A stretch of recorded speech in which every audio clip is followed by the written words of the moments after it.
My name is Rebecca. I'm sitting in the sweltering heat of the Charleston probate court, watching as my brother, Ethan, tries to convince the judge that I'm a danger to myself and should be locked away. He's using the same smooth, clinical tone he uses when he's performing cosmetic surgery on his wealthy clients. Behind him, my parents, Mr. and Mrs. Thompson, are dabbing at their eyes with lace handkerchiefs, playing the part of concerned, heartbroken parents to perfection. I don't scream. I don't fight back. Instead, I reach into my pocket and feel the cold, hard shape of the recorder hidden there. I remember the text Ethan sent me earlier. "We're doing this for your own good." I knew then that love had nothing to do with it. It was just an excuse. Before I tell you how Ethan's scheme fell apart in the next 10 minutes, I want to know who's on my side. Leave a comment and let me know where you're listening from.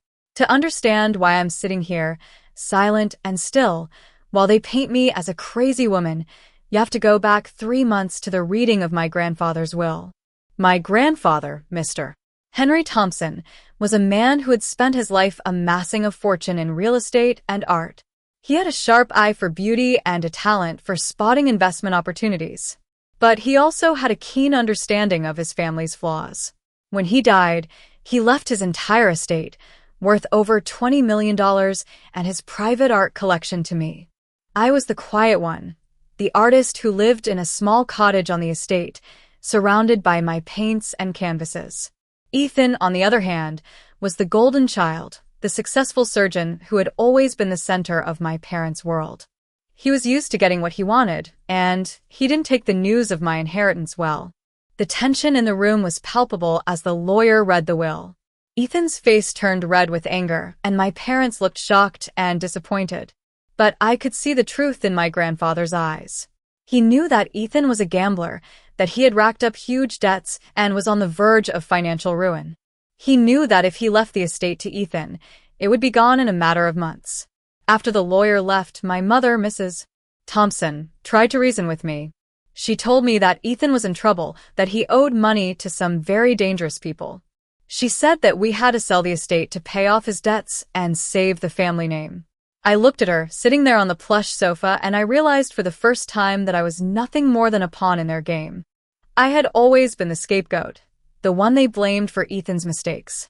When he failed an exam, it was my fault for distracting him. When he crashed his car, it was because I had upset him. But this time, I wasn't going to play along. I told my mother that I wasn't going to sell the estate to cover Ethan's gambling debts.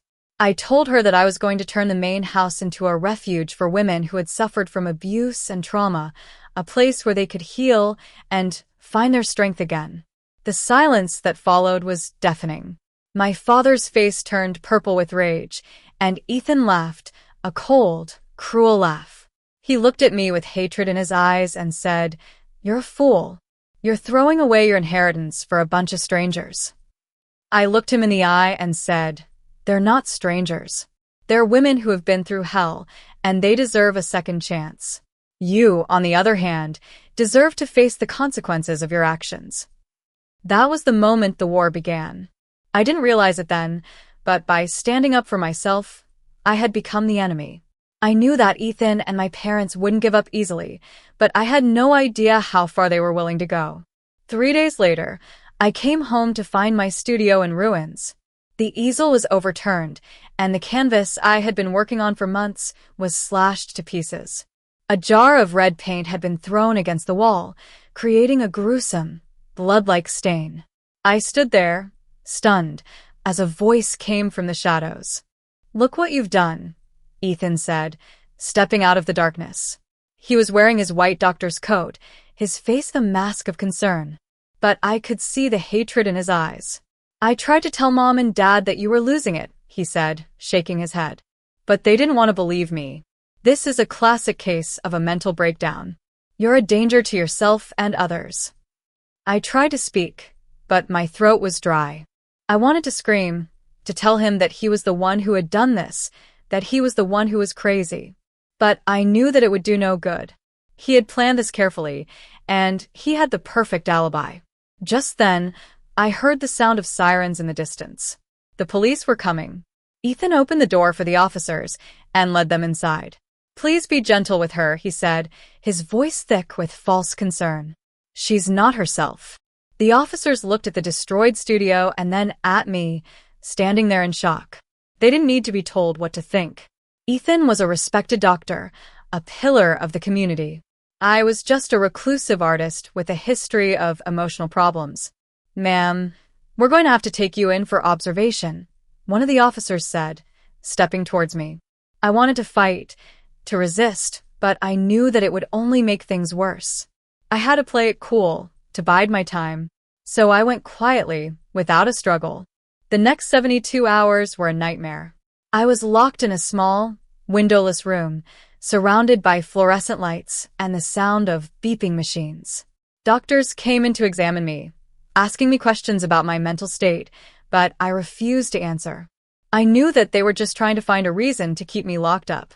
But I had a secret weapon. I had hidden a small recorder in my pocket before I was taken away, and I had been recording everything that was said in the room. I knew that it was my only chance of proving my innocence. Finally, after 3 long days, my friend Lily came to my rescue. She had hired a lawyer and had obtained a court order for my release. She brought me home, and I was finally able to breathe again.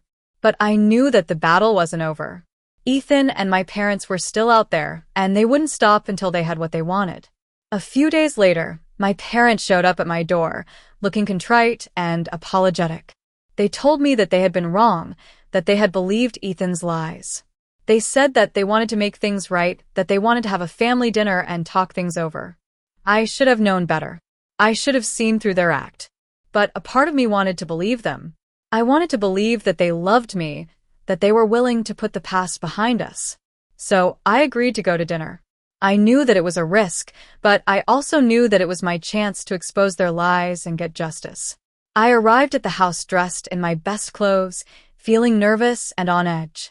The dining room was decorated with candles and flowers, and the table was set with fine china and silverware.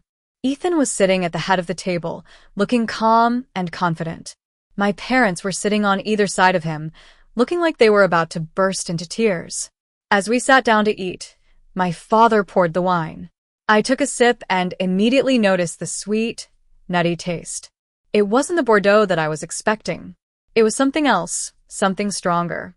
I knew then that they were trying to drug me. I pretended to drink, spitting the wine into my napkin when they weren't looking. I watched as they whispered to each other, their eyes fixed on me. A few minutes later, I started to feel dizzy and disoriented. I slurred my words and let my body go limp. They thought that I was under the influence of the drug, but in reality, I was still fully conscious. I watched as they brought in a notary and a document. They were trying to get me to sign away my rights, to declare me mentally unfit. But I had a plan. I had hidden a small camera in my brooch, and I was recording everything. As they leaned over me, trying to get me to sign the document, I suddenly sat up and looked them in the eye. "You're not going to get away with this," I said, my voice strong and clear. They looked at me in shock, their eyes wide with fear. They had thought that they had me, that they had won. But they had underestimated me. I took out the recorder and played the audio of their conversation. Their voices filled the room, their lies and their schemes exposed for all to hear. Ethan tried to deny everything, but it was too late. The evidence was there, clear and undeniable. The judge ordered all 3 of them to be arrested, and I finally got the justice that I deserved. 6 months later, the estate was reopened as an art sanctuary, just as I had planned. I kept the ruined portrait of my grandfather on display, not as a symbol of destruction, but as a reminder of my strength and resilience. For the first time in my life, I was free. I was no longer the scapegoat, the one who was blamed for everything.